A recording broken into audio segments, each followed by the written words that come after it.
Trump campaign national spokesperson Katrina Pierson and Clinton supporter and DNC committee man from New York, Robert Zimmerman. Great to see you both. Good evening. Well, Harry Reid gives as good as he gets, so I think we can take him off the table.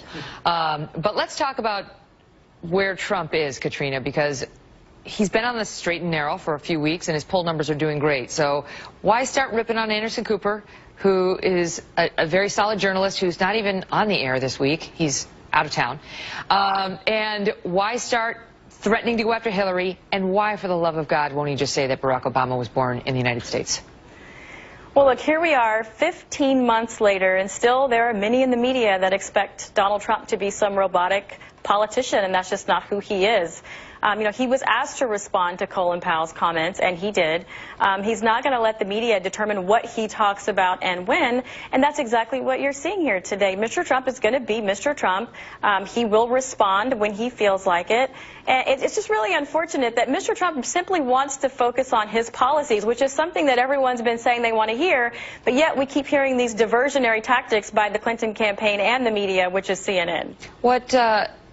But before I move on to Robert, what about the, Barack Obama being born here? Because this is what his campaign manager and his chief, Rudy Giuliani, said about that issue, because Trump had been pushing the birtherism thing, saying Barack Obama wasn't born here, he wasn't born in Hawaii. This is what they said a couple days ago. Watch. He believes President Obama was born here. I was born in Camden, by the way, New Jersey. He was born in Hawaii. Donald Trump believes now that he was born in the United States. But that issue was raised originally. That issue was raised originally. When is he going to say that this president is? I believe it. He believes it. We all believe it. But it took a long time to get it out. So why wouldn't he say it when asked tonight? Well, simply because he has said that he does not talk about that anymore. First thing is, Barack Obama is not on the ballot and not even relevant to this election cycle. That's not going to fly. Megyn. No, this is going to fly, Megyn, because this is completely irrelevant. This is completely irrelevant to the election cycle. It's not completely irrelevant. You have a lot of people in this country, in particular African Americans, who feel that that position was a racist position meant to delegitimize the president. I'm taking no position on this. I'm relaying to you what they've said. And his own campaign manager came out and said he has shifted his belief on this, and now when asked directly, he refuses to confirm that. Why?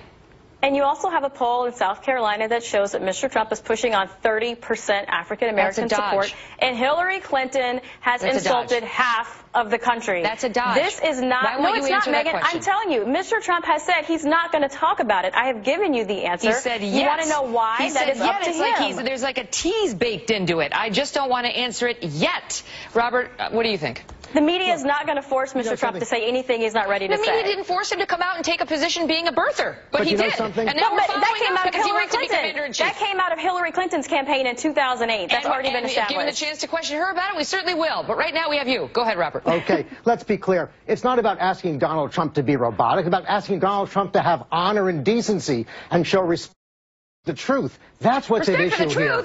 And that's really what's at issue here, because in fact, you support Hillary Clinton. I beg your pardon? You're talking about respect for the truth, and you are a Hillary Clinton supporter, and the American people think that she is not truthful, to put it gently. But when that's not, Megyn, you're dodging the issue here. We're talking about the fact that Donald Trump will not discuss whether in you're fact. in a little glass May I house. finish my point, please? We're talking about truth. We're talking about truth, and we're talking about Donald Trump refuses to recognize that President Obama is an American citizen, and that reflects it, despite what his supporters say. It's disgraceful, it's racist, and it's dishonest. For that matter, with Pastor Timmons, like a typical bully and a coward, when he went to the church, Pastor Timmons stood up and defended him when he was being heckled. And then when Pastor Timmons told him to respect the rule of what the church had asked him to do, he backed down. He did what he was told. He handled it nicely in the church. He was very respectful. He was very respectful, George. And then when he left the church and was on Fox and Friends this morning, he lied about her. He called her a nervous mess, like a typical bully. When he was confronted, he backed down, and when he was on his own, he went out there and tried to antagonize. Go ahead, Kat. He made an observation. He felt like the woman was nervous. That's not an attack, and that's not an insult. He lied about and that is not racist, George. You are not. You weren't there. How can you sit there and say that? You weren't there. The media Mr. Trump covered made it. an observation. The media covered it. The media covered it. But here's the bigger point. Oh, the media covered it. This is what he said. Katrina, about the Reverend Faith Green Timmons. Let me just tell the audience. He said she was so nervous. This is on Fox and Friends. She was a nervous mess, and so I figured I figured something was up, really. Yeah, and the fact of the matter is... How is that an attack, and how is that because racist, I'll tell you George? why it's an attack. Because Pastor Timmons defended him in the church when he was heckled, and in fact... So she couldn't be nervous? And then so when she he couldn't be nervous? And then when he left, like a typical bully, he just started to malign her. But here's the bigger point. Today, Donald Trump Jr. tried to minimize the Holocaust, the tragic loss of, the unspeakable loss of 6 million lives by comparing it to a bad day in the campaign trail. I don't know about that, Robert. I don't know about that. Well, we heard the words. Megyn, He's clarified what his comment meant, and George wants to